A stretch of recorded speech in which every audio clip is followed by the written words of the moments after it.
মাদ্রাসা চাই কি হবে? এত মাদ্রাসা, এত মসজিদ ঢাকা শহরে, লাখ লাখ মসজিদ, এর পরেও একদল অর্ধলঙ্গ মহিলা বেশ্যা নারীদেরকে শ্রমিক বানানোর অধিকার দাবি করছে। এটা আমাদের মাদের, ভদ্র সভ্যশালী মাদেরকে চরম ভাবে বেইজ্জতি করছে। কথা ঠিক না? এত মসজিদ মাদ্রাসা থাকার পরেও যারা এই দুঃসাহস দেখাইছে, চরমোনার কুতুব দুই তিন যুগ আগে ঘোষণা দিচ্ছে ৬৮,০০০ গ্রামে ৬৮,০০০ কোরআনী মাদ্রাসা চাই। বিশ্বের চরমোনাই যদি প্রত্যেকটা পাড়ায় মহল্লা কোরআনের বক্তব্য হয়, মাদ্রাসা হয়, তাহলে এই ৬৮,০০০ গ্রামের কোন একটা গ্রাম থেকে দ্বীন ইসলামের দুশ্মন, আল্লাহ আল্লাহ নবীর দুশ্মন মুখ খুলতে সাহস পাবে না। কথা ঠিক না? তাহলে এই বাংলাদেশ কোরআন শিক্ষা বোর্ড তালিমের ব্যবস্থা করছে, আসেনি? ৩ নাম্বার তাজকিয়া নফস, এটা কি চরমোনাইর তরিকায় নাই? জিকির আজকার, মুরাকাবা, মুশাহেদা, চোখে পানি ভালানি, আসেনি? নাম্বার ৪ জিহাদ ফি, কথা হয় না, জিহাদ ফি সাবিলিল্লাহ। যদি এটা নিয়ে আলোচনা করেন, এই দেশে যে যখন ইসলামের বিরুদ্ধে কথা বলছে, সর্বপ্রথম কোন ব্যক্তি যদি রাস্তায় নামে, সেটা বিশ্বের চরমোনাই। সেটা রাজনৈতিক ভণ্ড হোক, আর ধর্ম নিয়ে কিছু ভণ্ড পীর আছে, পীর ফকির এই দেশে আছে, আসেনি? শুধু রাজনৈতিক ভণ্ডদের মোকাবেলা চরমোনাই পীর সাহেব করে না, ধর্ম নিয়ে যারা ভণ্ডামি করে তাদের মোকাবেলায় চরমোনাই পীর সাহেব ময়দানে কাজ করে। কথা ঠিক না? তাহলে কি জিহাদ ফি সাবিলিল্লাহর ময়দানেও চরমোনাই পীরের ভূমিকা আছে না নাই? এই যে স্বৈর শাসক বিদায় নিল, এখন মেলা নেতার আবির্ভাব হয়েছে, কিন্তু কারফিউ ভাঙ্গার কোন নেতা কিন্তু আমরা বাংলাদেশে ৫ তারিখে ভাই নেই। কথা হয় না? মেলা লম্বা কথা শুনতেছি, কথা হয় না?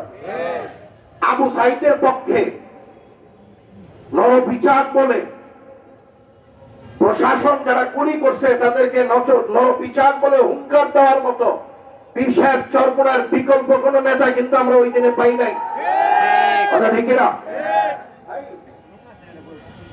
তাহলে আমাদের গ্রামের মূল কাজ ছিল ৪টা, চরমোনাইর হুজুরের মধ্যে ৪ও কাজ আছে না নাই? জোরে বলেন।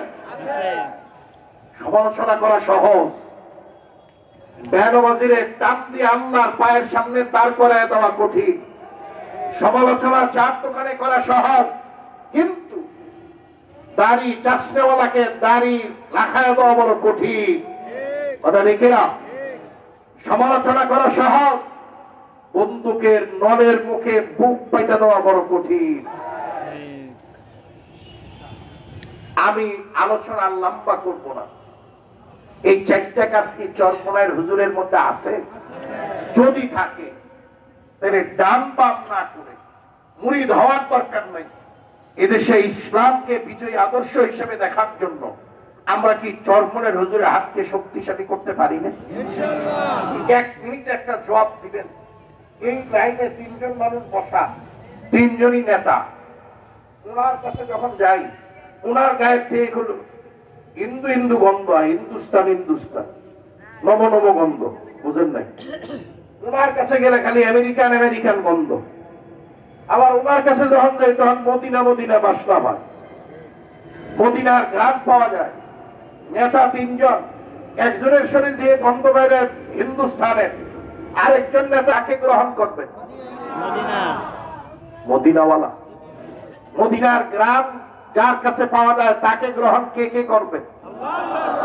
পুইজা হাত জাগাবেন, পুইজা হাত জাগাবেন। ঠিক আছে তো ইনশাআল্লাহ? ঠিক আছে তো ইনশাআল্লাহ? ৫৩ বছর আমরা বহুত আদর্শ দেখছি, এরশাদ সাহেবের আদর্শ দেখছি, জিয়া সাহেবের আদর্শ দেখছি, শেখ মুজিব সাহেবের আদর্শ দেখছি। আল্লাহ নবীর আদর্শ দেখা বাকি আছে। আমরা সামনের দিনে আল্লাহ নবীর উম্মত যারা দাবি করেন, সামনের দিনে আমরা আল্লাহ নবীর আদর্শ দিয়ে এই দেশ সাজাতে চাই, এই সমাজ সাজাতে চাই, ঢাকা শহর সাজাতে চাই। রাজি আছে ইনশাআল্লাহ? কে কে রাজি আছে? আল্লাহু নারে তাকবীর। আল্লাহ কবুল করুক। কথা শেষ, জিকির শুরু করব। জিকির শুরু করার আগে 2 মিনিটে এই যে বাংলাদেশ মুজাহিদ কমিটি এত কাজের আঞ্জাম দেয়, এই মুজাহিদ কমিটির কাজের এই যে আজকের এই মাহফিল, কোরআন শিক্ষা বোর্ড 10,000-এর উপরে মাদ্রাসা চালায়, ছোট বড়। এই বিশাল দ্বীনি কাফেলা পরিচালনা করতে অর্থের দরকার আছে না নাই? অর্থ কি হিন্দুস্তান দিবে, আমেরিকা দিবে? এই অর্থ দিবে কি? আমরা যারা মুসলমান, দিন প্রেমিক, ইসলাম প্রেমিক, আল্লাহ নবীর আশিক, আল্লাহকে যারা বিশ্বাস করি, পরকালকে যারা বিশ্বাস করি, মুসলমানদের টাকাই এই দ্বীনের মিশনগুলো চলতে থাকবে। কথা রেখেরা আজকের এই মাহফিলে আমরা যদি বাংলাদেশ মুজাহিদ কমিটির জন্য আপনাদের কাছে সামান্য একটু সহযোগিতার আবেদন করি, সাহায্যের আবেদন করি, আপনারা কি দিতে রাজি আছেন? আমি সংক্ষিপ্ত কথায় বলছি। গুলশানে ঘুরে দেখবেন অনেক দরজায় লেখা আছে কুকুর হইতে সাবধান। তার বাড়ির দরজায় ফকির দাঁড়াইতে পারে না, টাকার অভাব নাই। সে কুকুরের পিছনে লাখ টাকা ব্যয় করে, ফকিরে 10 টাকা দিতে পারে না। ঘটনা কি? ওর টাকা বিষাক্ত। আল্লাহ কুকুর দিয়া, নর্তকী দিয়া খাওয়াবে, ফকিরকে খাওয়াবে না। জাহান্নামে যাওয়া লাগবে, ঠিক না? আবার অনেক রিক্সাওয়ালা 5-10 হাজার টাকা দান করে বসে, এরকম আছে না নাই? সবার টাকা দিয়া, সবার কামাইয়ের টাকা দিয়া দ্বীন ইসলামের খেদমত হবে না, মসজিদ মাদ্রাসার খেদমত হবে না। কথা ঠিক না? সংক্ষিপ্ত 2 মিনিটের মধ্যে আজকে কে দিবে কে দিবে না 10টা মানুষ চাবো, যারা একটা করে হাজার। আমি দূরে থেকে আসছি, টাঙ্গাইল থেকে মুসাফির, আমি আমার হুজুর মুসাফির। দোয়া করব যে 10টা মানুষ একটা করে 1000 টাকা আজকে দিবেন। দোয়া করব আল্লাহ যাতে আশারা মুবাশশারার যে 10 সাহাবী ছিলেন, যাদেরকে নবীজির দুনিয়ায় বসে জান্নাতের সুসংবাদ টিকিট দিয়ে গেছেন, দোয়া করব আল্লাহ ওই 10 আজকে যেই 10 জন দিবেন, ওই 10 সাহাবীর সাথে আল্লাহ হাসর নাসরের ব্যবস্থা করেন। এরপরে 10টা লোক 500 টাকা দিবেন। আর সবার কাছে আমার বিনীত অনুরোধ থাকবে, মার জন্য 100 টাকা দিবেন, বাবার জন্য 100 টাকা দিবেন।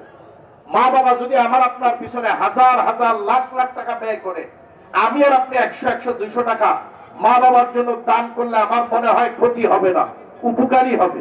কথা ঠিক না? আমি যদি মা বাবার জন্য করি, তাহলে আমার সন্তান আমার জন্য করবে। কথা ঠিক না? 10 জনের 1 নম্বরে কে আছেন 1000 টাকা নগদ দিবেন? ওই যে এক ভাই হাত জাগাইছে। 2 নম্বরে কে আছেন 1000 টাকা? বেশি চাই নাই আমি। 1000 দিলে আমরা গরিব হব না, ফকির হব না, বাজারও বন্ধ হবে না। ফকিরও হব না, গরিবও হব না, বাজারও বন্ধ হবে না। স্বেচ্ছাসেবক ভাইরা ময়দানে যাবে।